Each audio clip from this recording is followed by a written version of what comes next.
Pinagpalang araw sa lahat ng mga kakibi. Pasensya na at medyo hindi ako nakapag-upload ng mga nakaraan kasi nagkasakit ang inyong abang lingkod. Nagkaroon ako ng trangkaso, ubo at sipon. Kaya paunti-unti sinusubukan ko na mag-upload doon sa kabilang channel natin na Pamela Clamil. Maraming salamat nga pala sa mga nag-comment at nagbigay ng mga get well wishes para sa akin. Maraming salamat sa inyong concern. At dahil doon, magbibigay tayo ng isang magandang kwento sa araw na ito. Para sa inyong lahat ito mga ka-KB. Muli, ito ang inyong kaabanong at ito ang aking kwento. Magandang araw kaabanong. Dito sa lugar namin ay kilala ang aming angkan na pamilya ng mga manggagamot. Ako ang pinakahuling henerasyon ng aming angkan, kaya todo ang pag-iinsayo nila sa akin para maging mahusay na albularyo.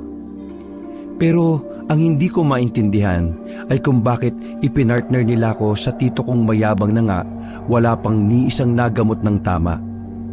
Ang palagi kong nararanasan ay puro reklamo mula sa mga taong nagpapagamot sa kanya. Ikalawang araw ko pa lang sa puder ni Tito Rolly at hindi ko na mabilang ang mga taong sumugod sa bahay niya para humingi ng refund dahil hindi naman daw gumagaling ang mga ginamot niya. Opo, kabanong, ang tito ko po ay albularyong nagpapabayad. Hindi naman po sa ginagawa niyang negosyo pero kapag may nag-aabot po ng pera sa kanya ay hindi niya tinatanggihan. Nayayamot akong pinagmasdan si tito na kampanteng umiinom ng kape sa kusina. Hindi ko talaga alam kung ano bang binabalak ni Lolo at sa tito kong wala namang alam sa panggagamot ako pinatuturuan. Gusto ko pong maging manggagamot, kabanong. Iniidolo ko po kasi ang lolo ko dahil sa mahusay siyang albularyo. Inaasahan ko talaga na siya ang magtuturo sa akin pero sabi niya mas marami daw akong matututunan kay Tito Rolly. Huwag mo akong titigan ng ganyan at baka ako'y matunaw, Bonyeng. Magkape ka na lang para magising ang diwa mo. Mukhang antok ka pa eh. Hindi ko na malayang nakatingin na pala siya sa akin. Natanggal ang pagkatulala ko dahil sa mga iniisip tungkol sa kanya. Yun pa lang po kasi ang pagkakataon na makakasama kaming dalawa sa iisang bahay. Hindi ko po talaga siya close. Naiirita din ako sa pananalita niyang mahangin at mayabang. Sa lahat ng tito ko, siya po ang pinakaayaw ko, kabanong. Pero dahil sa kagustuhan kong maging albularyo, pumayag akong tumira sa kanya.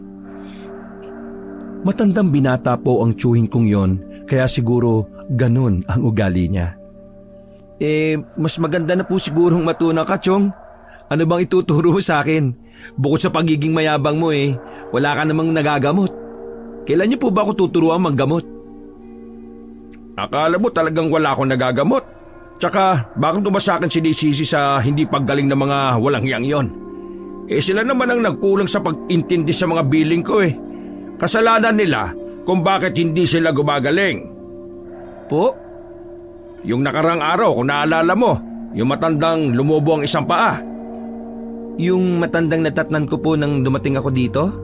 Oo, si Mang Doming yon. May nawiskan siyang tikbalang nang misang umihi siya sa may malaking puno ng mangga doon kina Mang Tiburcio habang nagiinuman sila. Sabi ko tigilan muna ang pag-iinom doon at uminom siya lagi ng sabaw ng buko para mawala yung pamamantal ng kanyang pagkalalaki. Yung kanyang kwan po ang lumaki? Akala ko ba yung paa niya? Hindi talaga yung paa ang lumaki sa kanya. Yung kanya talaga lumaki. Yung kanyang toy-toy. Nalipat lang sa paa niya nung nagambala niya yung elemento. Paano hindi lilipat doon hindi pa siya magaling bumalik na ulit doon para mag-inom. Kaya ayun, naapakan niya na naman yung buntot ng tikbalang nang umulit siyang umihi sa may mangga. Teka. So, ibig sabihin, hindi mo po kasalanan na hindi siya gumaling? Sa tingin mo ba kasalanan ko? Ako ba ang nagpunta roon para mag-inom at umihi? Hindi naman Napakaayos ng billing ko sa kanya Kasalanan ko bang hindi siya nakinig sa akin? Iginalaw-galaw pa ni Tito ang hinlalaki niya sa hangin na parabang sinasabi na kasalanan niyo ni Mang Doming.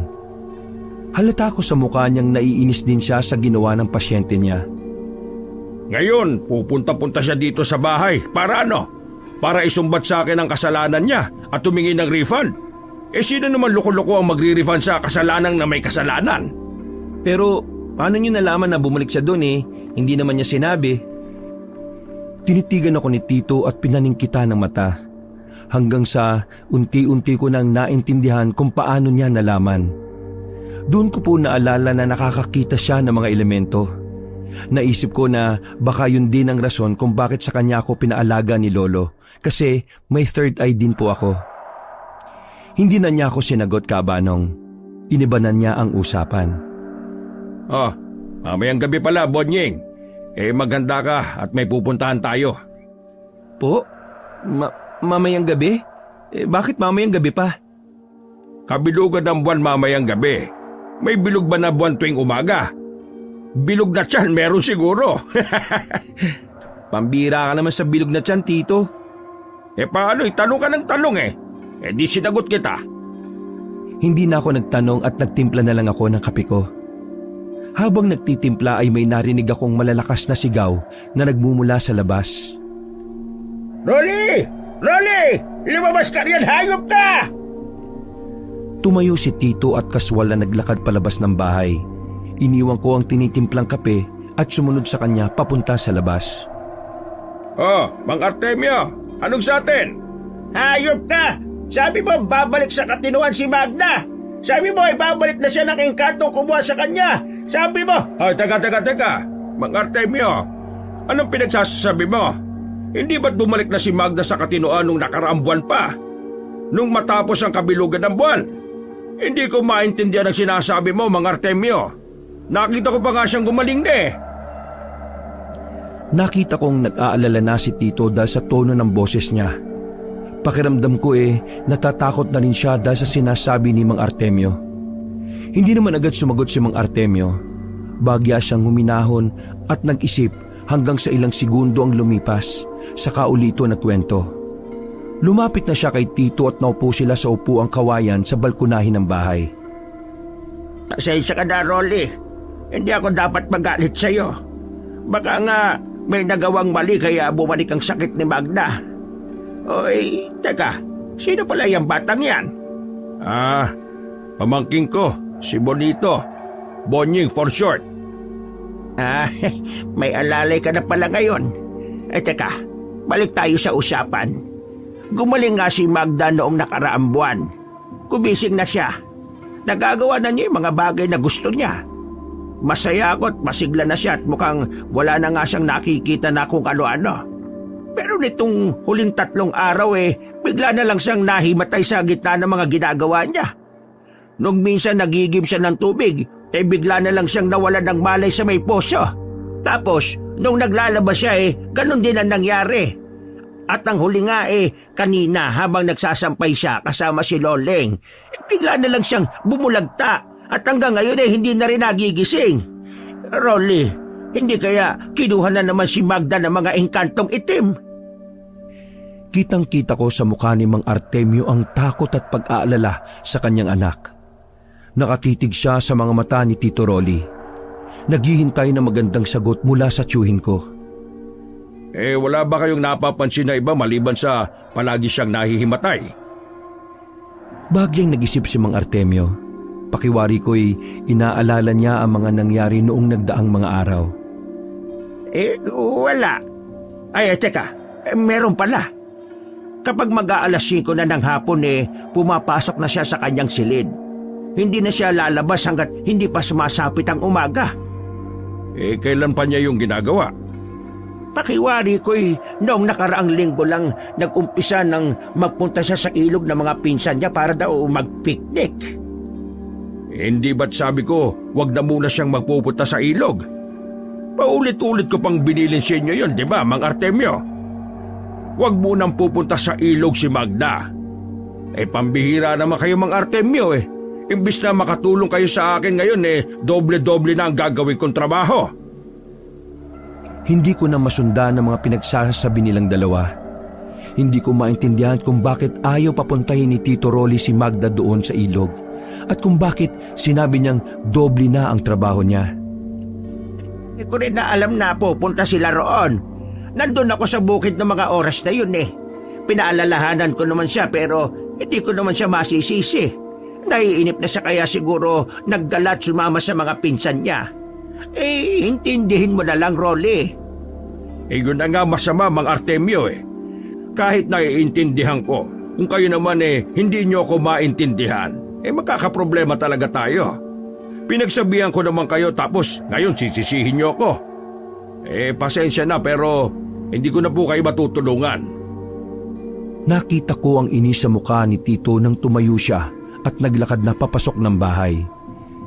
Hinabol pa siya ni Mang Artemio at hinihilang damit para pigilan siyang tumalikod. Teka naman, Rolly.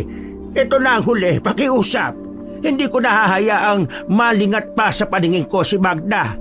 Pagbabawalan ko na siyang lumabas kung kinakailangan. Ikukulong ko na siya ng bahay kung maaari. Pakiusap, Rolly. Rolly, tulungan mo naman ako. Nilamukos ni Tito ang mukha niya bago marahas na tinanggal ang kamay ni Mang Artemio sa pagkakahawak sa kanyang damit. Ay, nako. Hindi ko may papangako pero sisikapin kong maibalik si Magda.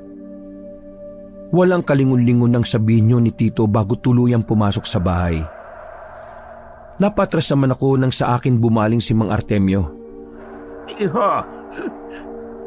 Mabilis akong umiwas sa pag-abot niya sa akin. Bigla kasi akong kinabahan. Alam kong may sasabihin siya o ipakikiusap. Mukha pa naman siyang makulit. Narinig niyo naman po si Tito Rolly. Sisikapin daw niyang maibalik yung anak ninyo. Bakit po kasi matitigas ang ulo niyo kaya nangyayari sa inyo yan eh? O sige po, may ginagawa po kasi ako sa kusina eh. Wala po akong may tutulong sa problema ninyo. Kumaripas ako ng takbo papasok ng bahay. Agad ko ring isinara ang pinto at inilagay pa ang lock na mahabang tabla na isinasabit sa likod ng pinto. Narinig ko pa ang mahihinang pagmumura ni Mang Artemio sa labas bago siya umalis. Doon lang ako nakahinga ng maluwag nang maramdaman kong wala na ang presensya niya sa labas ng bahay. Nagulat pa ako nang biglang magsalita si Tito. Ano? Umalis na ba? Po? Opo, umalis na po. Mabuti naman. Nakakainis talaga yung mga kagaya niya eh. Napakakulit. Akala mo naman kay daling manggamot. Lalo na sa kaso ng anak niyang si Magda. Alam nang habulin ng mga engkanto yun ayaw pa niyang sundin ang mga sinasabi ko. Tapos, kapag nagkakaproblema, akong sinisisi. Ay, nako. Mas mabuti pang lumaban sa mga aswang kaysa manggamot sa kagaya niyang matitigas ang ulo. Ano po? Aswang po? Di ba kwentong barbero lang po yun? Gusto mo makakita ng aswang? Ho? Ay, parang hindi po masaya yung iniisip nyo, Chong. Hindi ko po talaga maintindihan ang takbo ng utak ng tiyuhin ko, Kabanong. Para siyang taong walang sariling plano sa buhay. Basta kung anong maisip, gagawin niya. Nagtaka ako nang makita ko siyang naggagayak. Naglalagay siya ng mga gamit sa malaking bag. Isa po kayo pupunta. Saan pa? Di sa ilog. Ano, di ka sasama? Kailangan po bang sumama ako? Akala ko mamayang gabi pa tayo lalabas. Kailan ka ba sasagot ng tama? Nagtanong ako pero tanong din ang sagot mo. Ipapakilala kita sa aswang para malaman mong totoo sila. Ho? Naku, ayoko po. Kung totoo man sila nakakatakot yun. Yun na nga. Kailangan mong tumapang kaya sumama ka. Saka, kung hindi ka sasama ngayon, paano ka matututo? Di ba gusto mong maging mahusay na albularyo kagaya ng lolo mo? Ipinagkatiwala ka sa akin ni tatay kaya mas maganda sigurong pakinabangan kita. Kasi nandito ka sa poder ko. Wala namang bayad ang pagtuturo ko sa iyo kaya dapat makisama ka na lang. Kailangan mo ring matutunan ng tamang pakikisama sa kapwa. Ibinilin ka rin sa akin ng tatay mo. Sabi niya gawin daw kitang mahusay na albularyo. Kaya panahon na para mangyari yon. Sige na, maggaya ka na. Pupunta tayo sa ilog. Napakamot ako ng ulo sa sinabing yun ni Tito. Kahit kailan talaga ay hindi na kami nagkasundo. Pero tama pa rin naman siya kahit papaano. Pinapunta ako ni Lolo sa kanya para matuto ng pag-aalbularyo, kaya wala akong nagawa kundi sumama sa kanya. Naglagay na ako ng ilang gamit at damit sa bag na dadaling ko. Ano? Matagal ka pa ba riyan? Hindi natin hawak ang buong araw kaya bilisan mo. Bakit ba ang bagal-bagal mong kumilos? Abay ka ba ganyan ka palagi, mapapatay ka na ng aswang nang walang kalaban-laban? Dapat alerto ka. Maliksi dapat ang kilos mo. Nainis tuloy ako sa side comment niyang yun sa akin, Kabanong. Parang 2 minuto pa nga lang ang nakakalipas nang sabihin niyang maggayak tapos nagmamadali na siya. Bakit ikaw, Tito? Tapos ka na bang mag-ayos ng gamit mo? Ipinakita niya sa akin ang malaking hiking bag. Tapos na nga siyang maglagay ng kung ano-ano sa bag niya. Napasimangot tuloy ako. Ang bilis naman niyang maglagay ng mga gamit, parang isinuksok lang yata niya lahat sa loob. Ang laki naman yan, Tito. Kaya niyo bang buhatin yan? Hindi. Ha? Bakit kasi ang laki niyan tapos hindi mo rin naman pala mabubuhat? Bilisan mo na dyan. Akin na yung bag mo. Ho? Bakit to? Akin na yung bag mo. Mas marami ka pang tanong kaysa sa pagsunod Nagulat ako nang bigla siyang sumigaw kaya nawala ako sa wisyo at naibigay sa kanya ang bag. Pagkatapos ay iniabot niya sa akin ang dambuhalang hiking bag na hawak niya. Ayan, watid mo yan. Pag may babagsak ka, importante laman yan kaya wag na wag mong ibabagsak. Tito naman Pep. Huwag ka nang magreklamo. Sino bang mas bata sa atin? Ako po. Ano naman? Yun naman pala Kaya ikaw ang magdadala niyan kasi mas malakas ka kaysa sa akin. Tito naman napakaano mo. Hahabultin ko na sana ang aking bag pero mas mabilis kumilos si Tito sa akin. Kagad niya itong nailayo. Uutakan mo pa ako, boy. Alam ko na ang gagawin mo bago mo pa mahablot ang bag. Etong malaki ang dalhin mo. Tandaan mo ha, wag na wag mong ibabagsak. Wala na akong magawa, Kabanong. Muryot kong hinawakan ng malaki niyang bag at nang bitiwan niya yon ay muntik kong maibagsak sa sahig dahil mabigat. Mabuti na lang at naibalansi ko pa ang aking katawan. Ano ba tong pinaglalagay niyo dito sa bag, Tito? Bakit napakabigat naman ito? Parang nilagay niyo na yata yung buong bahay niyo sa loob ng bag niyo Pakiramdam ko ay lumalabas na ang mga ugat ko sa liig dahil sa puwersa ng pagpipigil na huwag mahulog ang bag. Sa bigat nun, nagtataka ako kung paanong nabuhat yung ni Tito na parang walang laman. Maingat na inilapag ko sa upuan sa balkonahe ang bag saka isinot sa aking balikat ang tali nito. Ramdam ko ang pamumula ng mukha ko sa bigat ng pagbubuhat sa bag. Napapamura na lang ako sa isip nang mapansing pa-chill-chill lang si Tito na naghihintay sa akin sa labas ng bahay. Ano? Bilisan mo na! Inirapan ko siya ng masama. Kung nakakaputo lang ng liig ang mga titig ko kanina pa naghiwalay ang ulo ni Tito sa katawan niya. Hapong nga po akong napasandal at diretso nang napaupo sa malaking puno. Kalahating oras din kaming naglalakad. Maingat ko pa rin namang ibinaba ang bag pero malapit-lapit ko na itong maibalibag sa tiyuhin ko. Para akong tinakasan ng lakas dahil sa bag na yon. Panay ang salita ko pero hindi ako naririnig ni Tito dahil mahina na ang boses ko dahil sa pagod. Tubig. Tubig. Ha? May sinasabi ka ba? Tanong ni Tito habang iniinom ang tubig na nilagay ko kanina sa bag ko. Hanggang tingin na lang yata ako sa kanya. Ako ang naggayak noon pero siya ang nakikinabang. Tubig po. Gusto ko rin pong uminom. Imbis na bigyan niya ako ng tubig ay inubos niya ang laman. Talagang tumaas na ang dugo ko sa ulo. Kahit nanghihina ay tumayo ako. Ayaw ko na! Uwi na ako! Napakawalang kwenta mo talagang tsuhin. Hindi ka lang mayabang Napaka-insensitive mo rin. Wala ka rin kwentang albularyo. Bakit ba kasi sa'yo ko ibinigay ni Lolo Wala ka namang alam sa panggagamot. Puro reklamo ang lagi ko naririnig mula sa mga nagagamot mo. Ayaw ko na! Di na ako sasama sa'yo. Bahala ka na sa buhay mo. Uwi na ako kina lolo. Kung hindi niya ako bibigyan ng mas responsableng magtuturo sa akin sa pag-aalbularyo, titigil ko na yung pangarap ko. Mas magandang maging normal na tao na lang ako. Di sige, bahala ka. Yun na lang naging sagot ni Tito sa akin na mas lalo kong ikinainis.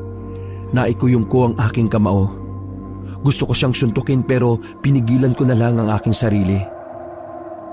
Wala naman akong mapapala kung sasaktan ko siya, kaya lumakad na lang ako palayo. Binala ko na lang talagang umuwi. Hindi pa ako nakakalayo nang makarinig ako ng mga kaluskos sa paligid. Panay ang tingin ko sa damuhan kung saan ko naririnig na nagmumula ito. Nanlaki ang mga mata ko kabanong na makita kong naggagalawan ng mga matataas na damo. Maya-maya ay narinig ko si Tito na nagsalita. Ay, nandyan na sila. Mukhang pinauunlakan tayo ah. Ha, maswerte ka, bata. Po, saan naman ako maswerte? Kasi magpapakita sa'yo yung mga aswang sa oras na ito. Dali-dali akong bumalik sa pwesto at tumabi kay Tito Rolly. Aswang sila, Bonying. Hindi ka dapat matakot kung gusto mong maging mahusay na albularyo.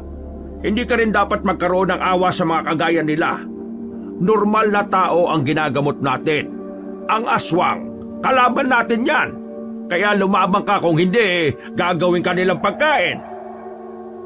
Nang sabihin po yun ni Tito Rolly, lalo kong nangatog sa takot. Nasa isip ko po kasi, lumalapa talaga ng taong aswang at parang zombie silang hindi nag-iisip.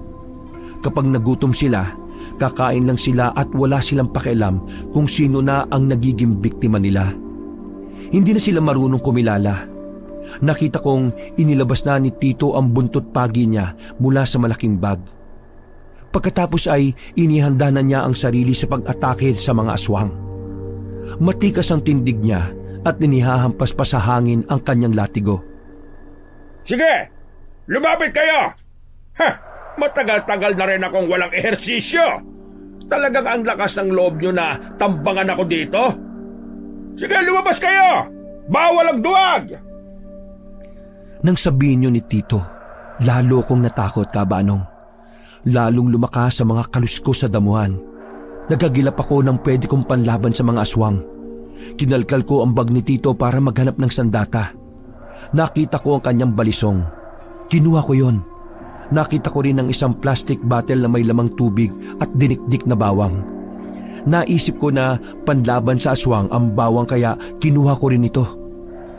Pagbukas ko pa lang ng bote ay napangiwi na ako sa tapang ng amoy. Napalingon ako kay Tito kasi narinig ko na ang mga atungal ng mga hayop. Gulat na gulat ako nang makita si Tito na nakikipaglaban na sa mga halimaw na may katawang tao at ang ulo ay sa baboy ramo. Nakakatakot sila, kabanong. Pero si Tito Rolly, kalmado lang na nakikipaglaban sa mga aswang na yon. Ang mga sumusugod na aswang ay lumalayong puro sugat ng katawan dahil sa mga hagupit ni Tito ng latigo.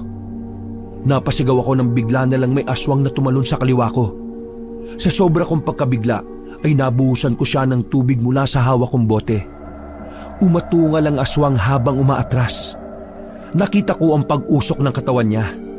Agad na nagsugot ang balat niya nang tatamaan ng tubig na may katas ng bawang.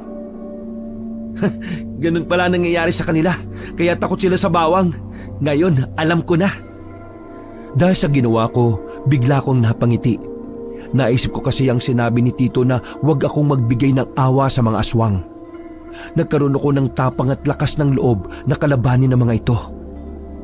Nakita kong ayaw na nilang lumapit sa akin dahil sa hawak kong bote, kaya ako naman ang naghamon sa kanila. Duwag pala mga aswang. Akala ko walang kinatatakutan eh.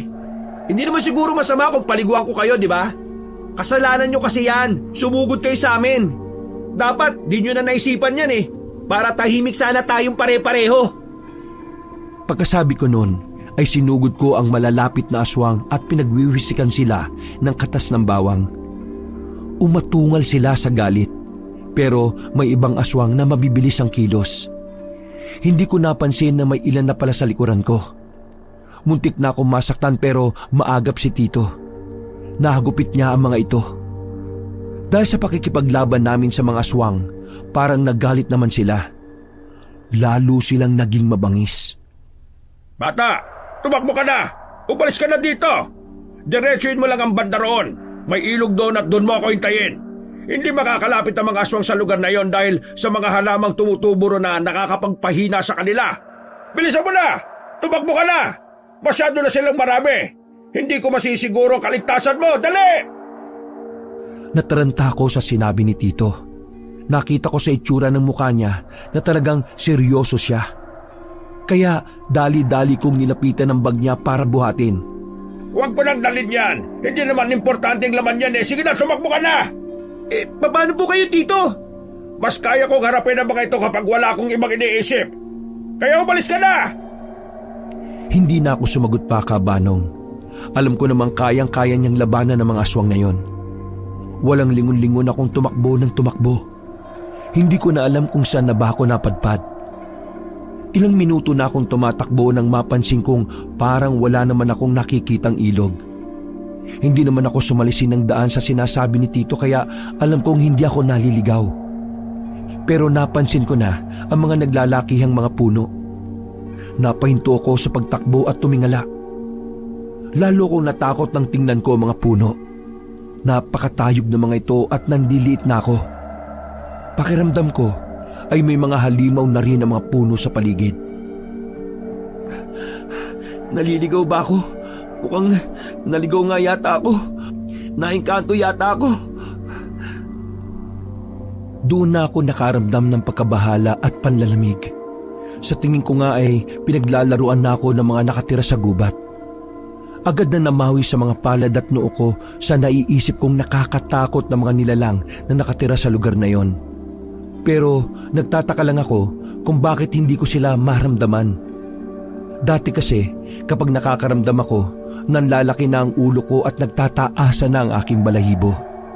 Pero nang sandaling yon, Kabanong, parang normal na lugar ang napuntahan ko at ang tanging nagpakilabot lang sa akin ay ang matataas na mga puno. Baka nga walang engkanto dito at ako lang natatakot sa sarili ko. Baka nasa banda roon na ang ilog. Pero si Tito, natalo kaya niya yung mga aswang? Kawawa naman siya. Ano kaya? Balikan ko na lang kaya siya. Ang sama ko naman na iniwan ko na lang siya doon habang iniisip niya yung kaligtasan ko. Marahan akong tumalikod at nagdesisyong bumalik kay Tito Rolly. Mabibilis ang mga hakbang ko hanggang sa unti-unti na akong tumakbo. Habang tumatakbo ay nakakarinig na rin ako ng malalakas na yabag na sumasabay sa akin. Napasigaw na ako nang maramdaman ko ang kilabot. Maya-maya ay may biglang humablot sa akin. Hinila niya ako sa makakapal na damo at tinakpan ang aking bibig. Nagpumiglas ako, pero sinenyasan niya ako na tumahimik. Maya-maya ay bumulong siya sa akin. Shh! Huwag kang maingay. Huwag kang gagalaw kung gusto mo pang mabuhay. Tumigil ako sa paggalaw at pinilit na pinakalma ang sarili. Una kong naisip na bakit may masamang tao sa gubat. Balak ba niya akong hold upin? Pero tumahimik na lang ako kasi naramdaman kong mukha naman siyang hindi masamang babae. Nakikiramdam siya sa paligid kaya ginawa ko rin yon. Hanggang sa may naririnig na akong mga mabibigat na yabag. Nagpapaikot-ikot sila.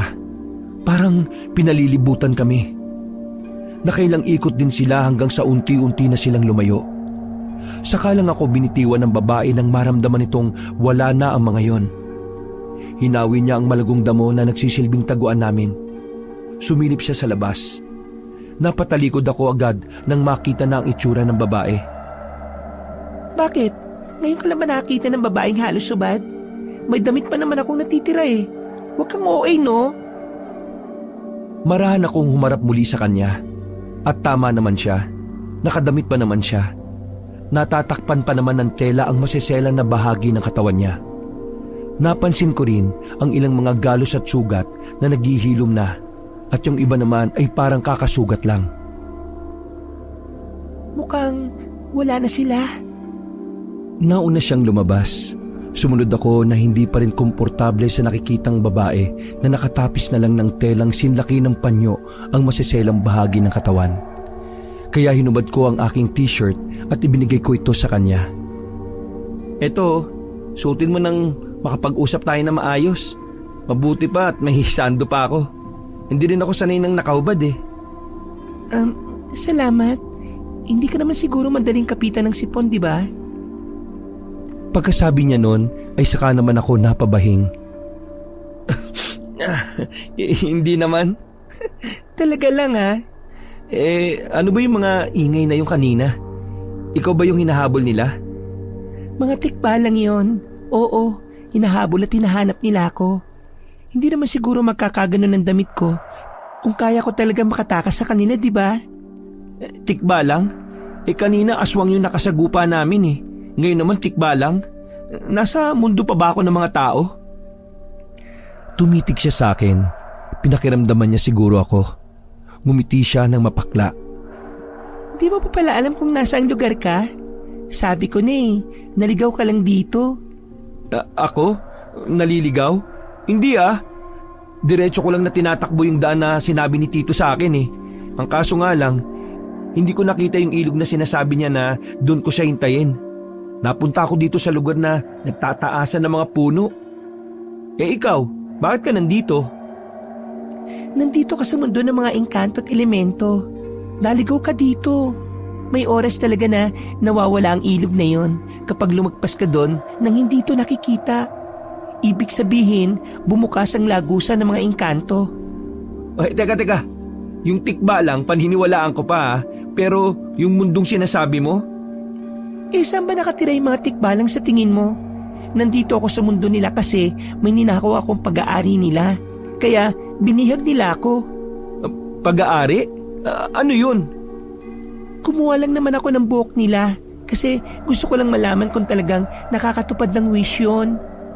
Anak ng... anong nangyari? Hindi naman pala totoo. Paano na tayo makakaalis dito? Saka, bakit ako napadpad dito? Hindi ako dapat nandito. Baka hinahanap na ako ni Tito. Ang alam ko lang na paraan para makaalis tayo dito ay kapag sinundo tayo ng albularyo mula sa mundo natin. Sa totoo lang, nasundo na ako dati. Kaya lang, dahil ginalit ko ang mga tikbalang, kinukuha nila ako. Ako raw ang kapalit ng ginawa kong kasalanan. Teka. Ano bang pangalan mo? Magda. Ikaw pala yun? Ikaw pala yung anak ni Mang Artemio? Kaya pala hindi na gumigising yung katawan mo eh. Kagagaling lang ni Mang Artemio sa bahay namin kanina. Kinausap niya si Tito Rolly na gamutin ka uli. Yung pala nandito ka lang pala. Nasa mundo nga ako ng mga engkanto. Kasasabi ko lang, di ba? Ayos. Ibig sabihin makakauwi na ako kasi ipapasundo na uli ako ni tatay sa albularyo. Join mo pala yung mayabang na yon? Oo, tama ka. Chewin ko nga yung mayabang na yon. Teka, kung susunduin ka, paano ko? Pero kapag nakabalik ka, pwede ba pakisabi kay Tito na sunduin din niya ako? Sige, yun lang pala eh. Pero ano? Baka hindi ka na maabutan ng tito mo dito. Bakit naman? Bawal kasi ang lalaki dito eh. Malakas ang paamoy ng mga tikbalang sa mga lalaking tao. Kapag nahuli ka nila, agad ka nilang papatayin. Maya-maya ay muli kaming nakarinig ng mga mabibigat na yabag. Natahimik kami at nagmadaling nagtago sa pinagtaguan namin. Doon ko palang nakita na ang pinagtaguan pala namin ay isang matayog na puno na makapal ang mga damo sa paligid. Napansin ko ang mga dekorasyon sa puno. May matabang lubid na nakapulupot sa katawan nito at may nakataling mga banderitas na kulay puti, pula, dilaw at asul na gawa sa tela. Para itong isang puno na inalayan ng dasal para sa mga diwata. Dinadasalan din ito para sa proteksyon sa taong nagdarasal at ipinagdarasal. Naalala ko yon dahil ginawa na namin yun ni Lolo noon. Ganon din ang ginagawa kapag nag-aalay kami ng atang at dasal para sa mga ninuno. Nakuha ang atensyon ko nang marinig ko ang babaeng sumisigaw ng tulong. May tao? Oo, huwag ka maingay. Humingi siya ng tulong. Hindi ba natin tutulungan? Maghintay ka. Muli na naman naming narinig ang paghingi ng saklolo ng babae. Hindi yun maatim ng konsensya ko, kaya wala sa isip na tumakbo ko palabas ng pinagtataguan namin.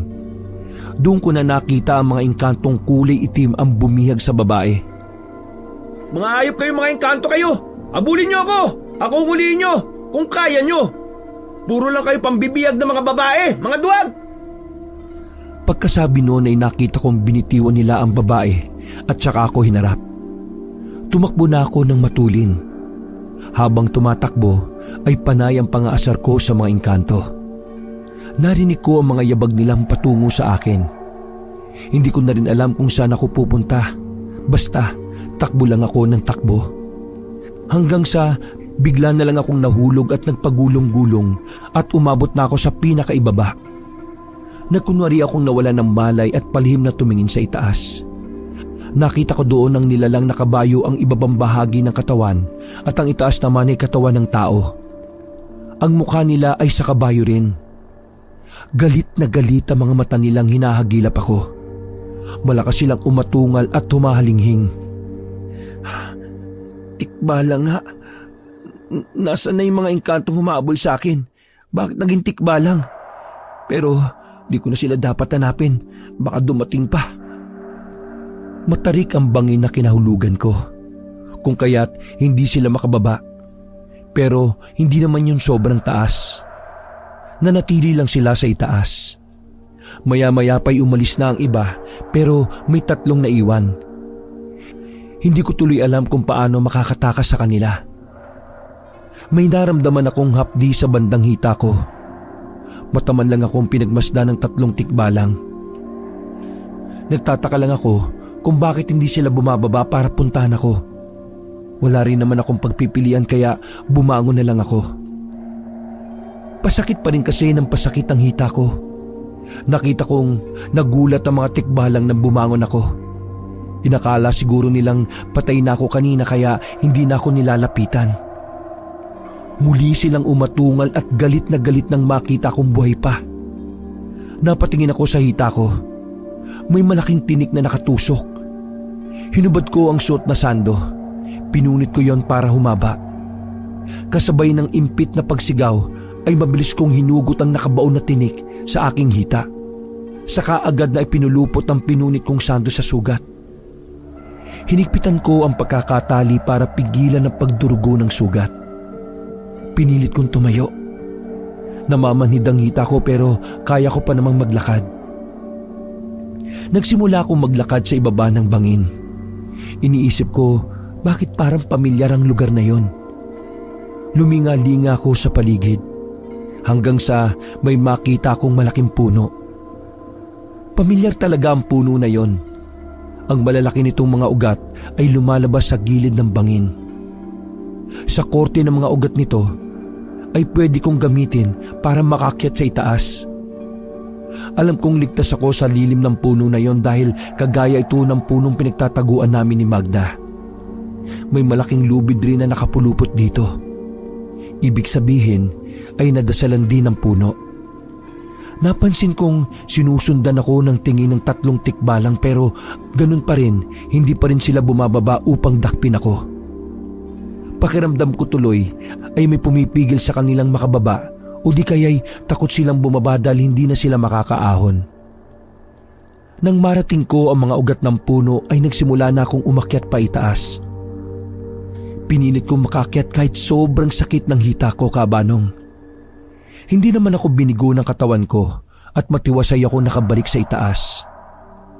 Humiga ako sa dilim ng mayabong na punong yon. Naririnig ko ang paghalinghing ng mga tikbalang pero hindi naman sila makalapit sa akin. Tiningnan ko sila. Kapag sinusubukan nilang pumasok sa lilim ng puno ay para silang napapaso at lumalayo na lang. Takot sila sa puno. Nakakaramdam na ako ng antok. Pinipilit kong idilat ang mga mata ko pero hindi ko na talaga mapigilan ang pamimigat. Hahayaan ko na sanang tangayin ako ng antok pero bigla kong nakarinig ng malalakas na sigaw papunta sa gawi ko.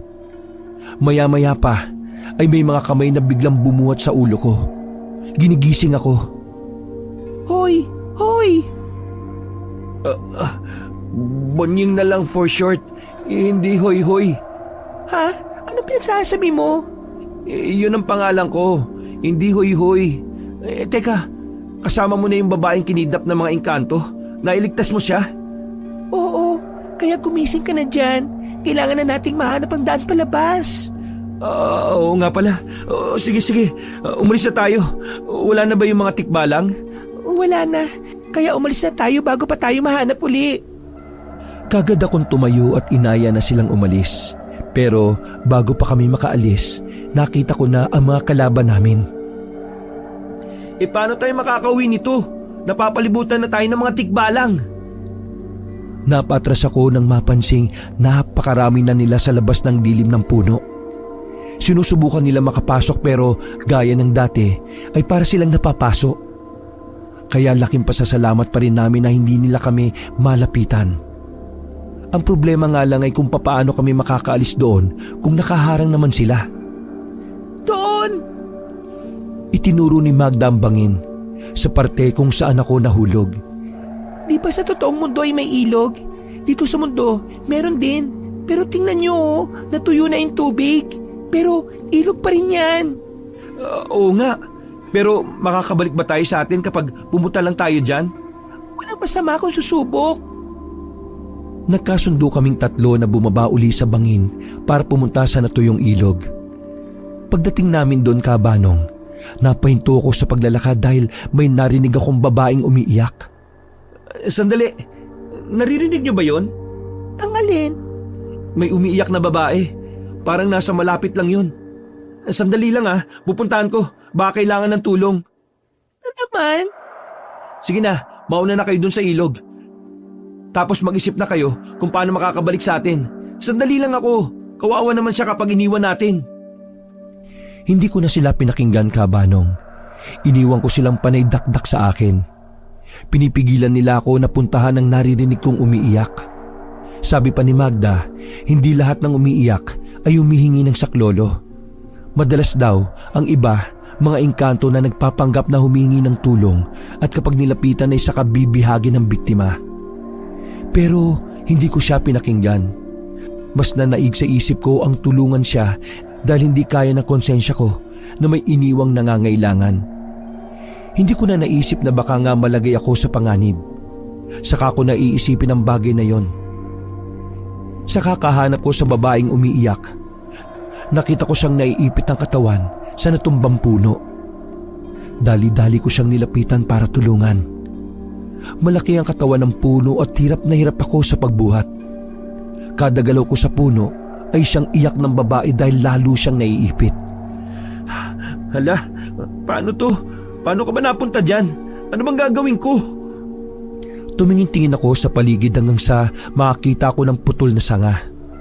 Kinuha ko yon at isinangkalan ko sa katawan ng natumbang puno. Pilit ko itong iniaangat para makaalis ang babae. Bilis! Alis na dyan habang kaya ko pang itulak itong kahoy! Lumayo ka na! Tumayo ka na! Bilisan mo! Nang makita ko nakalayo na ang babae, binitiwan ko na ang hawak kong sanga.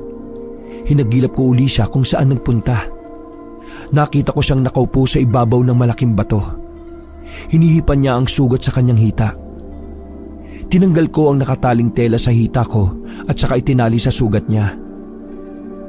Ano ka ba napunta dito? Naligaw ka rin ba kagaya ko? May kasama ka ba?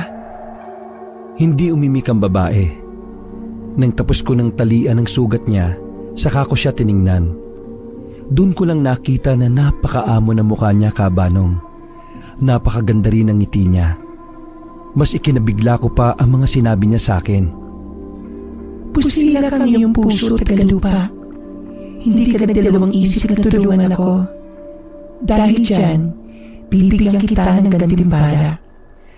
Bukod sa tutulungan ko kayong makalabas sa lugar na ito, bibigyan kita ng kakayahan para makapagpagaling. Hinawakan niya ang kamay ko, Kabanong. Damang-dama ko ang init pero hindi ako napapaso. Pakiramdam ko ay may enerhiya siyang inililipat sa akin.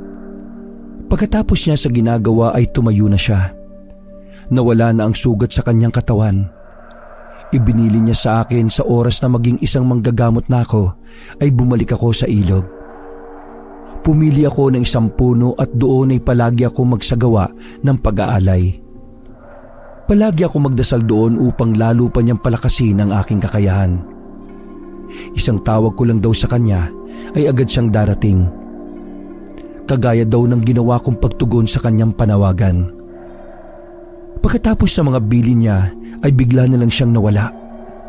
Narinig ko na ang boses ni Magda at babaeng kasama niya na iniligtas namin. Tinatawag na nila ako. Dali-dali akong bumalik sa kanila.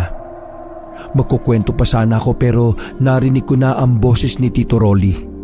Tinatawag niya ako. Chong, nasaan ka po?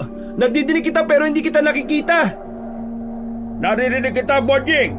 Sundan mo, tinig ko. Nasaan ka po? Sundan mo kasi. Panay ka naman tanong dyan eh. Kapag nahanap mo ang pinanggagalingan ng boses ko, may makikita kang liwanag. Pumasok ka doon at hayaan mong higupin ka ng liwanag.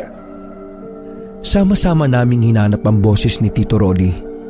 Naririnig din yon ng mga kasama ko. Naglalakad-lakad kami habang sinusundan ang boses ng tiyuhin ko hanggang sa dinala kami nito sa isang matayog na puno.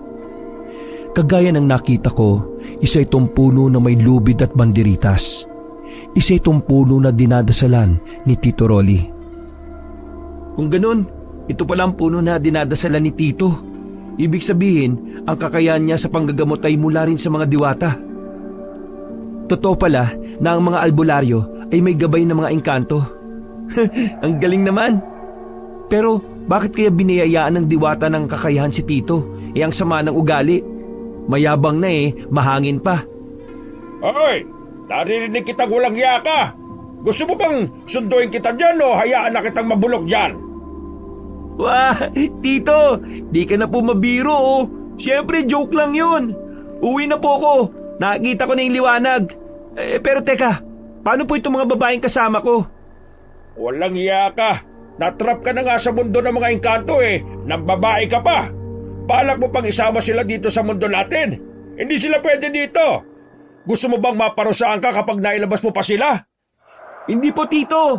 Si Magda po itong kasama ko. Saka yung isang babaeng kidnap ng engkanto. Nako, wag mo na muna silang isipin. Lumabas ka na dyan at lumilit na liwanag. Saka na natin sila susunduin. Sige na, Bonying. Sundin mo na yung tiyuhin mong mayabang. Alam ko naman na susundin nyo kami. Nagtitiwala ako. Hindi.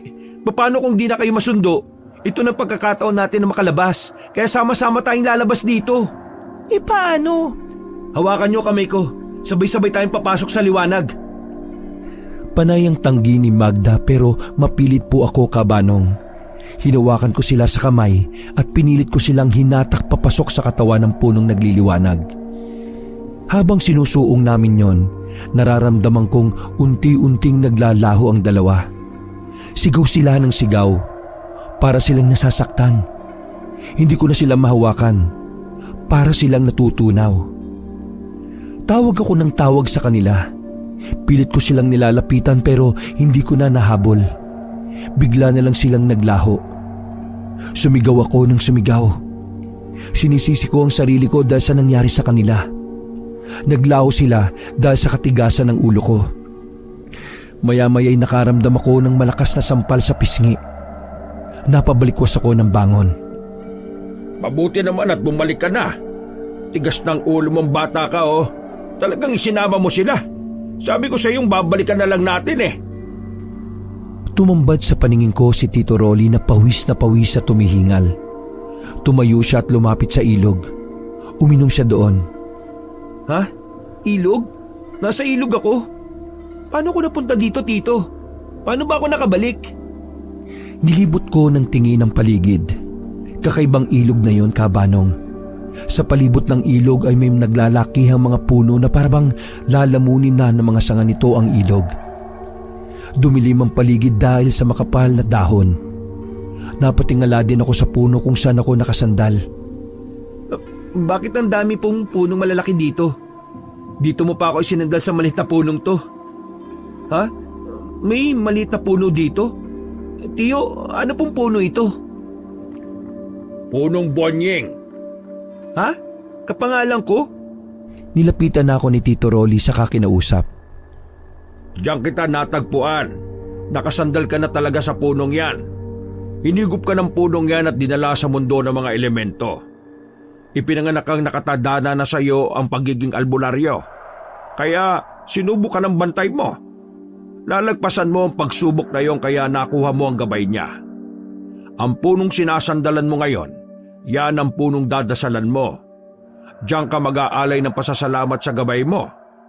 Diyan mo rin siya makakausap kapag kailangan mo ng tulong. Tuwing Biyernes Santo, pupunta ka dito para mag-alay ng dasal. Palalakasin niya ang kakayahan mo sa panggagamot. Po?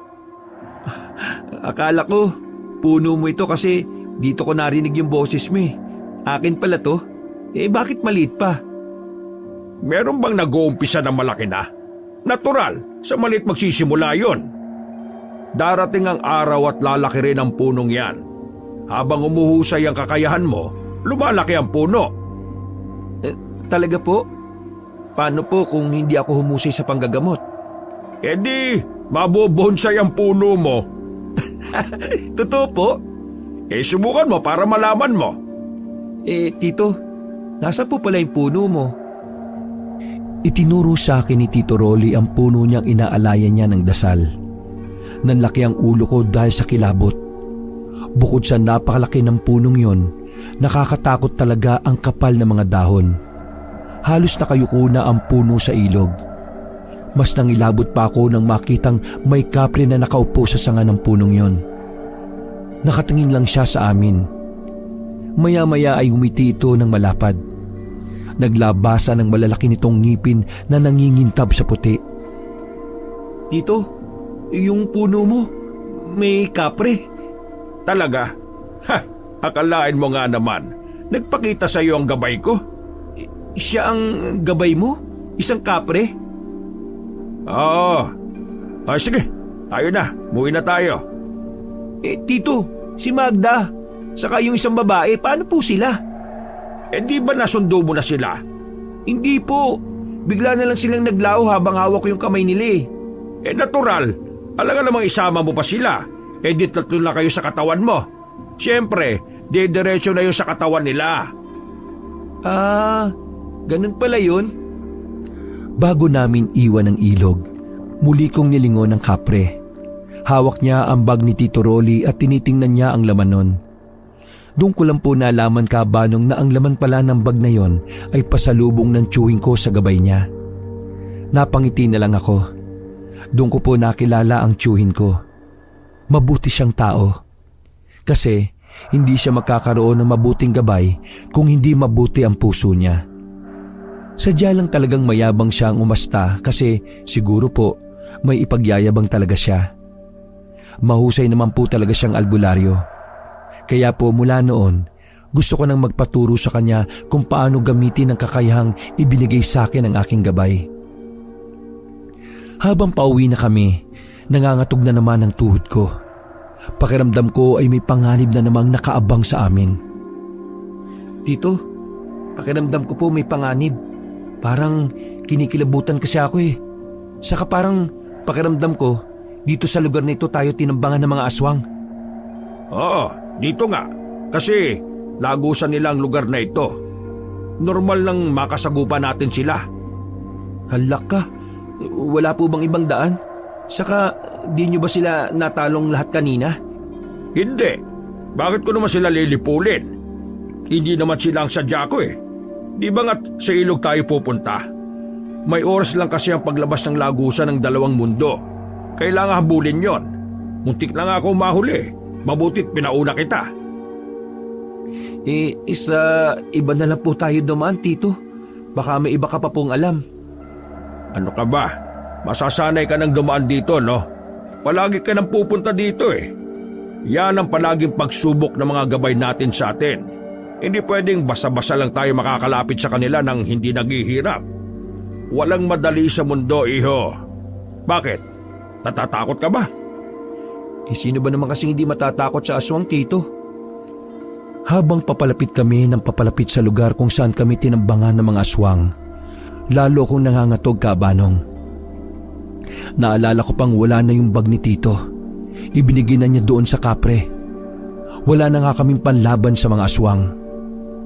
Maya-maya ay inabot sa akin ni Tito Rolly ang buntot pagi na panghagupit niya sa aswang. O yan, gamitin mo yan. Paminsan-minsan kailangan mo rin mag-ehersisyo. Paano po kayo? Ano pong gagamitin nyo? Di na yung kailangan. Aswang lang yung mga yan. Habang naglalakad kami ay mahigpit kong hinahawakan ng buntot pagi ni Tito Rolly. Naiisip kong may kalokohan na naman siyang gagawin kaya ibinigay niya sa akin ang panglatigo niya. Kabado na ako at hindi ko na alam ang gagawin, Kabanong. Panay ang tingin ko sa paligid. Tinatalasan ko rin ang pakiramdam ko. Baka may biglang lumitaw na aswang at salakayin na naman kami. Sa sobrang kaba ko, pakiramdam ko, wala na akong naririnig. Ang tanging naririnig ko lang ay kabog ng dibdib ko at yung mga yabag namin ni Tito. Hindi ko alam kung nabibingi ba ako o talagang wala akong naririnig na ingay. Tito, hindi po ba kayo nagtataka? Para kasing napakatahimik dito. Nakakatakot na katahimikan. Oo, napansin ko rin. Dapat nararamdaman ko na yung mga aswang sa paligid pero parang wala sila. Baka busog kaya hindi gumagala ngayon. Pero dapat mas aktibo sila kasi paggabi na eh. Basta, maging alerto ka lang. Kung di naman sila sasalakay di swerte mo. Bakit naman po akong swerte? Kasi hindi ka mapapalaban ngayon. Naku naman Tito. Sabi ko na nga ba kaya ibinigay mo sa akin tong latigo eh. Kasi balak mong ako yung lumaban sa mga aswang. Mapanlamang ka talaga. Napatigil kami sa paglalakad na makarinig ng sigaw ng babae. May humihingi na naman ng saklolo. Tito, mukhang malapit lang po yun ah. Tara, hanapin natin. Nauna na akong tumakbo para hanapin ang babaeng sumisigaw. Sumunod naman sa akin si Tito Rolly pero nag-iba siya ng pinuntahan dahil may narinig din siyang humihingi ng saklolo doon. Tumuloy ako sa pagtakbo hanggang sa makita ko ang babaeng takot na sinasalaki ng aswang. Dumampot ako ng bato at ibinato ko sa aswang para makuha ko ang atensyon niya. Ako kalabanin mo, pangit na aswang! Talagang yung sinasalakay mo, yung walang kalaban-laban ano? Nagalit ko ang aswang at tumatungal ito ng malakas. Nakita ko ang paglabas ng ngipin niya at mga pangil. Mabilis niya akong sinugod at bago pa niya ako masaktan ay pinagagupit ko na siya ng latigo ng paulit-ulit. Panay ang atungal niya at lalo pa siyang nagalit. Napatras na ako at nakita niyang natatakot na ako kaya sumugod na naman siya. Mas mabilis ang pag-atake niya at hindi ko na masundan ang mga kilos. Nagtatago siya sa damuhan pagkatapos ay biglang sumusulpot. Ginagawa niya yon ng paulit-ulit hanggang sa magulat na lang ako dahil nasa harapan ko na siya. Nakasakal na ang kamay niya sa aking leeg at malakas niya akong itinulak hanggang sa mapasandal sa puno. Galit na galit siyang umatungal at napapikit ako dahil sa mabaho niyang hininga na parang bulok na karne ang kinakain. Napakabaho naman ang hininga mo. Nabubuhay pa ba yung kasama mo sa bahay niyan? Nagalit na naman siya at lalong hinigpitan ng pagsakal sa akin. Pinagsususuntok pa niya ako sa sikmura gamit ang isang kamay. Pero natigilan siya nang pinaghahampas siya ng tuyong sanga ng babaeng bibiktimahin niya sana. Nabitiwan niya ako at binalingan ng babae. Pagtalikod niya ay saka ko naman pinaghahagupit ng buntot pagi. Hindi ko siya tinigilan hanggang sa nararamdaman ko nang nagtatalsikan ng dugo niya sa aking muka at katawan. Lumingon siya sa akin. Susugurin niya uli ako pero inunahan ko na siya. Hinagupit ko siya ng hinagupit hanggang sa sumuko na siya at tumakas. Hingal na hingal ako sa pakikipaglaban sa kanya pero hindi na ako nagpahinga dahil naisip ko si Tito. Paalis na ako nang sabihin ng babae na tulungan ko raw ang mga kasama niya. Sinasalakay rin daw ng mga aswang ang mga ito. Itinuro niya kung nasaan sila. Nagdadalawang isip ako ng puntahan kasi iniisip ko kung marami sila, ano ang magiging laban ko doon. Pare-pareho lang kaming mamamatay. Pero bigla niyang hinilang braso ko at isinama niya ako sa pagtakbo. Hindi na ako nakapagsalita pa. Pagdating namin sa lugar na sinasabi niya, naroon na si Tito Rolly at nilalabanan niya ang mga aswang ng sabay-sabay. Nabalik ako sa wisyo nang sabihin ng babae na tumulong daw ako sa paglaban sa mga aswang. Napangiti pa ako habang pinapanood ang tiyuhin ko kung paano lumaban. Maliksi talaga siyang kumilos. Nasasabayan niya ang lakas at bilis ng mga aswang kahit kamaulang ang gamit niya. Lumapit na ako kay Tito para tulungan siya. Ang mapapabagsak niyang aswang nilalatigo ko naman. Hindi ko tinitigilan hanggang sa sumuko sila at mag-alisan. Hingal na hingal kami ni Tito pagkatapos naming makipaglaban. Isang grupo pala ang tinulungan namin. Nagkaisa lang daw silang puntahan ng ilog dahil may nakapagsabi sa kanila na maganda raw yon at masarap pagpaliguan. Pinagalitan sila ni Tito. Huwag kayong basta-basta maniniwala sa mga sabi-sabi. Matuto kayong alamin muna yung lugar na gusto nyong puntahan para may ideya kayo kung delikado ba o ligtas ito. Hindi pasyalan ng ilog na gusto nyong puntahan. Tingnan nyo nga, hindi pa kayo nakakarating sinalakay na kayo ng mga halimaw. Kung hindi kami napadaan dito, baka nasa tiyanan nila kayo. Sige na, magsiuwi na kayo. Magpasalamat kayo dahil kalmot at kagat lang ang nakuha nyo mula sa mga aswang na yon. Huwag na kayong babalik dito ha, at huwag nyong sasabihin sa iba ang tungkol dito lalo na ang ilog, para wala nang mapahamak pa. Nagsitango lang ang magkakaibigan pagkatapos umalis na sila. Narinig ko pa ang pagtuturuan nila at sisihan habang papalayo. Napapailing na lang si Tito Rolly habang tinitingnan sila. Ay nako, mga tao talaga ngayon. Mga wala nang magawa sa buhay. Kapag naisip, gagawin kaagad nang hindi alam kung mapanganib. Tapos, kapag may nangyaring masama, kanino tatakbo? Sa albularyo.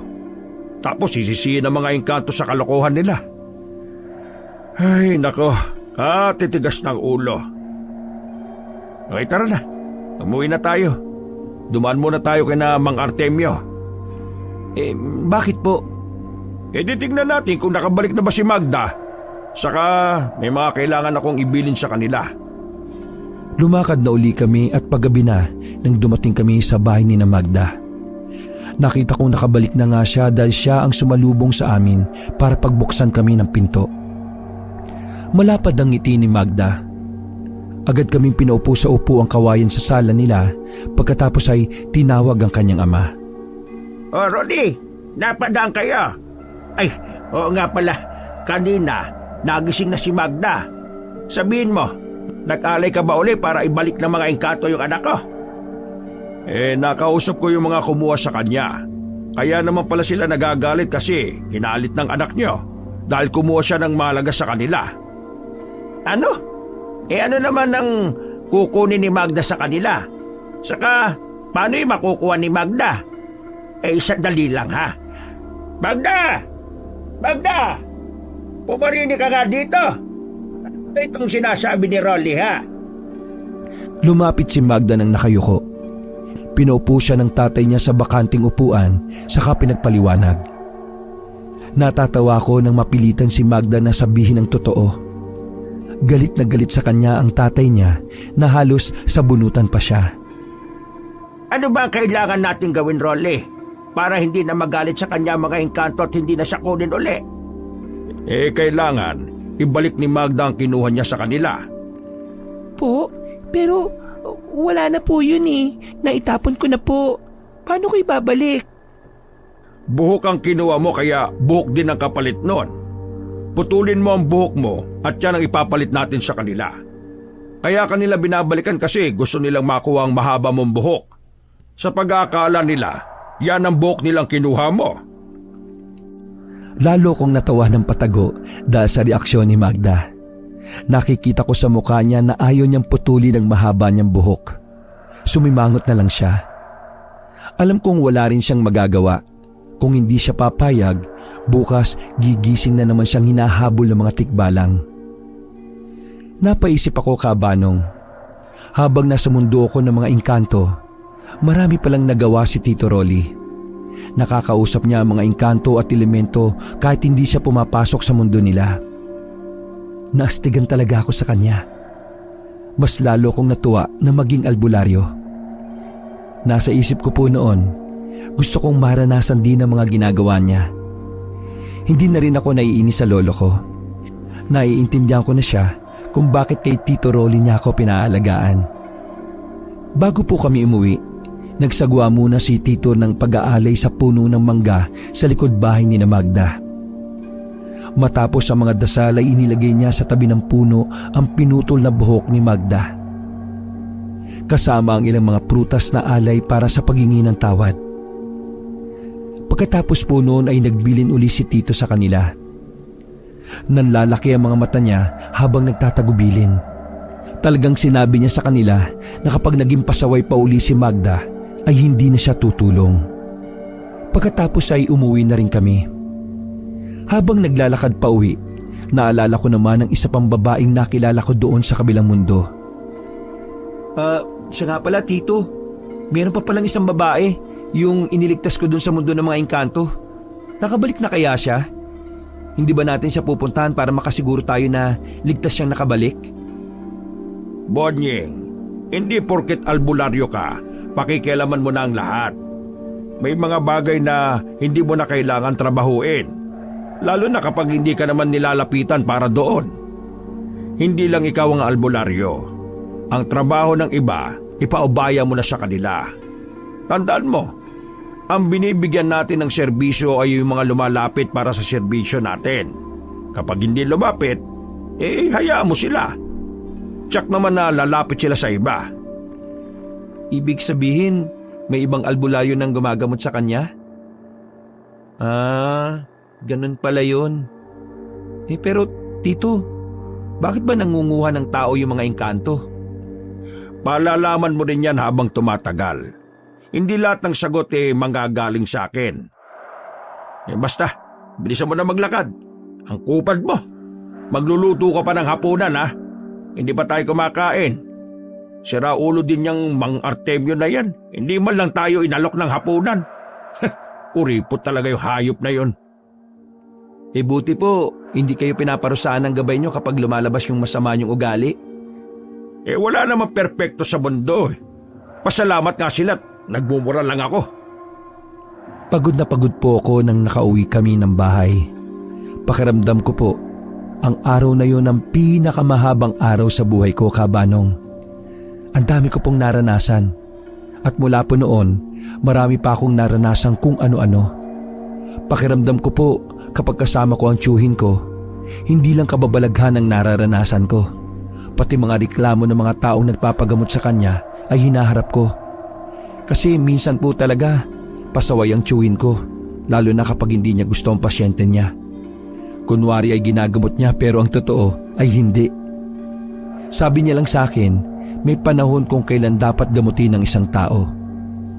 May pagkakataon din daw na hindi kailangang gamutin. Hindi raw po kasi lahat ng sakit nila ay albularyo ang nagbibigay ng lunas. Nang makauwi na po kami, Kabanong, dahil sa pagod ay nagsaing lang ako at nag-ulam lang kami ng dilata. Pagkatapos ay naligo ko at saka natulog. Sa himbing ng tulog ko, nanaginip po ako. Napanaginipan ko na hinahabol ako ng mga aswang. Takbo ko ng takbo at sigaw ng sigaw. Akala ko po talaga ay totoong nangyayari yun. Nalaman ko lang na panaginip kasi sinampal ako ni Tito Rolly para magising ako. Humihingal ako na napabangon. Mukhang hinahabol ka na naman aswang sa panaginip mo ah. Paano niyo po nalaman, Tito? Ginigising kita pero sinisipa mo ko Nakikipaglaban ka yata sa aswang. Ibang klase mga sipa mo. Malakas na ang paa mo at matibay na ang binti mo ha. Resulta yan ng mahaba nating paglalakad maghapon. Ibig sabihin, nasasanay na ang katawan mo. Ayos yan. Isang beses sa isang linggo maglalakad tayo ng ganun kalayo uli. Po? Bakit naman po? Bakit puro na lang lakad ang ginagawa natin? Di ba tayo pwedeng sumakay naman? Kung gusto mong maging mahusay na albularyo, dapat malusog at malakas ang katawan mo. Dapat masanay ka sa hirap para hindi ka reklamo ng reklamo. Kailangan po ba yun? Kung gusto mo maging mahusay nga na albularyo, kailangan mong pagdaanan ng lahat ng sasabihin ko. Kung ayaw mo, edi isasauli na kita sa tatay mo. Hindi na kita kailangan turuan. Bahala ka ng tuklasin ang mga dapat mong malaman ng mag-isa. Si Tito talaga hindi na mabiro oh. Kaya ko pong gawin ang lahat ng ipapagawa nyo, no? Alam ko naman na para sa ikabubuti ko yun eh. Mabuti naman. Sige na, bumangon ka na dyan. Mag-init ka ng tubig at nang makapagkape na tayo. Kape po? Nang ganitong oras? 2:00 pa lang po ng madaling araw, Tito. Nabala mo tulog ko eh. Hindi na ako makakatulog nito. Magsisibak na tayo ng kahoy sa labas pagkatapos magkape para makapag-imbak na tayo ng panggatong. Nang ganitong oras po? Nagsisimula ka na naman sumagot ng tanong sa akin eh. Sige na, tumayo ka na nga dyan. Kabanong, nagkakamot ako ng ulo habang tumatayo sa higaan. Wala sa loob ko ang kumilos ng sandaling yon dahil masyado pang maaga. Hindi ko nga alam kung bakit ganoon ang pinapagawa sa akin ng tiyuhin ko. Sobra talaga siyang weirdo. Ang kinaiinis ko pa, nagkakape siya sa labas ng bahay habang binabantayan ako. Ako lang po ang pinagsisibak niya ng panggatong. Binibilang niya ang bawat nasisibak ko. Pinahinto niya ako nang sumikat na ang araw. Tapos, sinabihan niya ako na bukas magsisibak uli ako ng kahoy. Araw-araw po namin yung ginagawa hanggang sa nasanay na po ako. Isang ganap na akong albularyo at nanggagamot na po ako, Kabanong, nang maintindihan ko kung bakit kakaiba talaga ang training sa akin ng tiyuhin ko. Ang masasabi ko lang po, mahirap maging albularyo pero kapag kapalaran mo ito, hindi mo maiisip ang hirap. Mas masaya po ako na makatulong sa kapwa. Hindi po ako nagsisisi na si Tito Rolly ang gumabay sa akin hanggang sa matuto kong manggamot. Sa ngayon po, may sarili na akong pamilya. Pero patuloy pa rin po ako sa panggagamot at lahat ng itinuro sa akin ni Tito Rolly ay nagagamit ko sa panggagamot. Maraming salamat po sa pagbasa ng aking karanasan, Kabanong. More power po sa channel nyo at pakikumusta na lang po ko sa inyong mga taga-subaybay. Maraming salamat po. Wakas.